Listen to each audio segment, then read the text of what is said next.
Assalamualaikum warahmatullahi wabarakatuh. Pada kesempatan ini saya akan menjelaskan tentang skenario pohon penelitian oleh Departemen Gizi yang mana nanti akan kita jelaskan.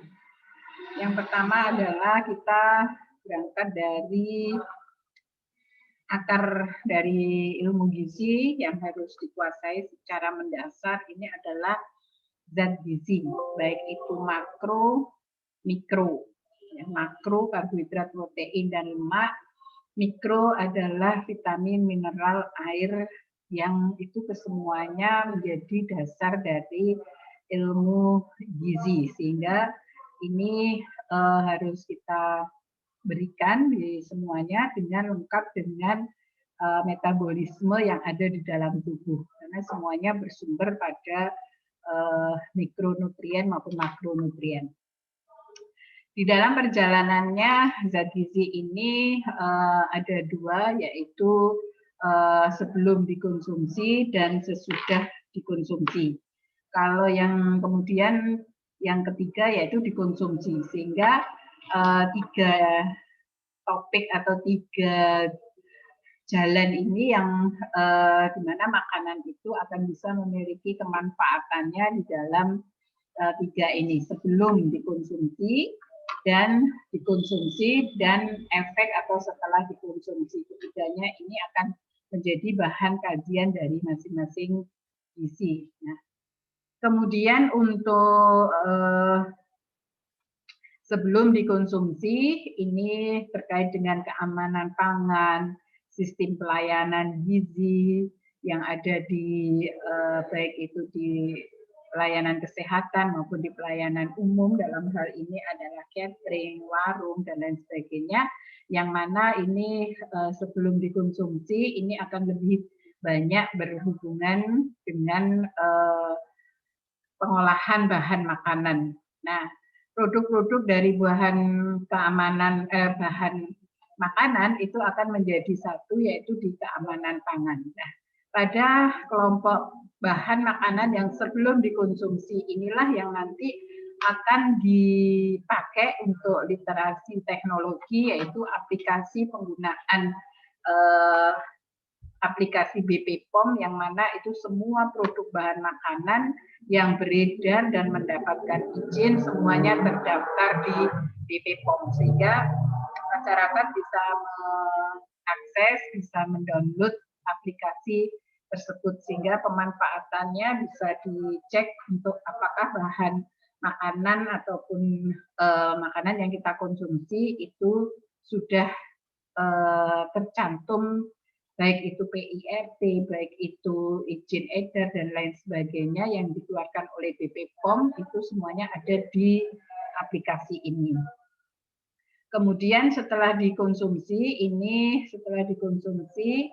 ini kembali lagi ya, keamanan pangan ini juga terkait mulai dari penggunaan BTP secara kimia, BTP buatan, dan BTP alami. Ya, kesemuanya ini bisa dilakukan juga untuk literasi daripada data, yaitu penggunaan bahan pemanis, pengawet, pengembang, emulsi, dan lain sebagainya. Ini semua bisa. Nah, dari beberapa ini memang ada indikator-indikator yang nanti bisa dipakai literasi teknologi untuk mendeteksi, tetapi pada prinsipnya untuk mengecek ke semua bahan yang ada di dalam makanan BTP ini harus melalui pemeriksaan laboratorium, sehingga ini kita hanya bisa menjelaskan ciri-cirinya saja yang mengarah penggunaan bahan-bahan yang menggunakan BTP secara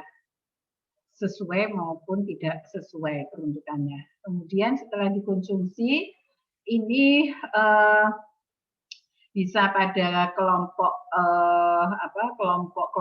tertentu yang nanti itu dalam gizi dalam daur kehidupan ini bisa diukur melalui status gizi, baik itu pada kelompok balita dan anak, pada remaja, pada dewasa, dan pada lansia. Ini semuanya bisa dipakai untuk melihat status gizi, mulai dari pengukuran pertumbuhan, kemudian